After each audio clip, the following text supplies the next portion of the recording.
want to begin today with this incredible story, and I believe Kamala Harris is visiting the border at some time today.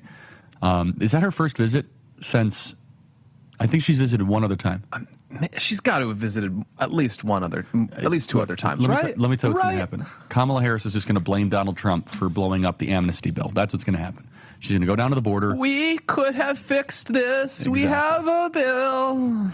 And she'll do her whole hands in the air thing. And sometimes side to side. That's exactly right. Sometimes like she's chopping lettuce. This is her first time in 3 years. So we will cover that. But first, I want to lead with this remarkable story from Vox. It is noteworthy. The Republican Party is less white than ever. Thank Donald Trump. This is how Donald Trump made inroads with voters of color ahead of the 2024 election. Now, I'm going to go through this article piece by piece, and I can tell you from my visits on college campuses, this is absolutely true. It is more likely that I am able to predict somebody's politics based on their socioeconomic standing and their sex, more so than just their race. That never used to be the case. It used to be the case that if I were to run into somebody on campus or off campus, and they were Hispanic or if they were black, man or woman, it would be far more likely they'd be on the Democrat Party than the Republican Party. The divides between race when it comes to politics, they're still there, but they're starting to deteriorate and erode. Instead, the new divides of how people view themselves is, what class am I in? Am I in the working class, the middle class, the muscular class? Am I in the laptop class? Am I in the ruling class?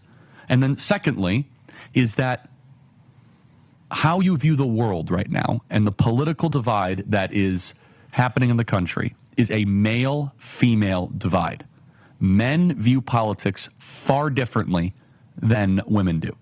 Now, in this article, they're trying to explain away how Donald Trump right now is able to win over Hispanics and blacks in a very significant way. Number one, you saw this one, Blake, effective campaigning on the economy. Yeah. He's misled people into believing the economy is bad. Let me read this here. This is one of the most amazing lines here from this Vox article. It says, Trump claims to have presided over a time of broad and magnificent prosperity, arguing that there was a Trump economic renaissance before Biden bungled it. That pitch does not comport with reality, Vox says, but it may be resonating with voters who disproportionately prioritize economic concerns in casting their votes, particularly Latino and Asian Americans. So basically what Vox.com is saying, people are stupid and they have really bad memories, and Donald Trump says things were good and they believe it. Don't they understand that bad economies during a Democrat president are because of the previous administration, and same goes for a good economy during a Republican president? Yeah, anything that Trump was enjoying was because of Obama, and anything that Biden has to navigate is because of Trump. But anything good for Biden is also because of Obama. Of course. It kind of just skips an administration. Yeah. Again, let me just read this again. That pitch doesn't comport with reality. When Donald Trump was president, there was a blue-collar boom. Those that were on the lowest income ladder saw their incomes rise quicker than those at the higher income ladder. We saw the lowest unemployment rate for black Americans, Hispanic Americans, Asian Americans. In order to buy a home when Trump was president, it required $75,000 a year annual income. Now it's well over $125,000 a year. That right there impacts blacks, Hispanics, and Asians, regardless of other political identifications or affiliations. Vox is trying to find an answer. How is it that Donald Trump has broadened and deepened and, yes, diversified the Republican Party? And I just want to press pause.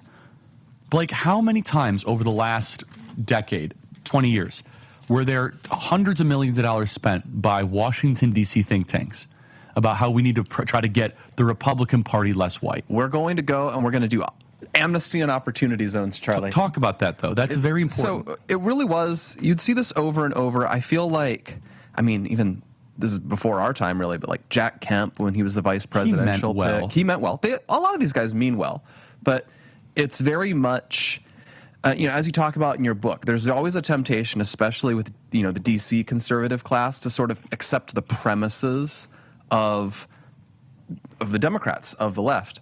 And so what you'd get a lot of is you'd basically have a lot of Republicans who are like, Republicans would resonate a lot with non-white voters, except they're like, we're too racist. And so if we just show that we're not racist, that will make them like us more. And just understand, this belief system infected every major Republican institution, our think tanks, our consultants, our candidate trainings, our candidate class.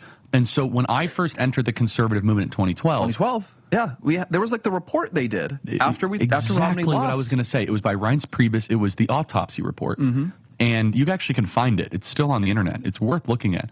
And the takeaway from this autopsy report after Romney lost was, people think we're racist, so we have to moderate on immigration, moderate on our core principles, because the country is changing demographically, and we have to go win over Hispanics to become basically amnesty light. And this was a flawed premise from the beginning, and it was also bad math.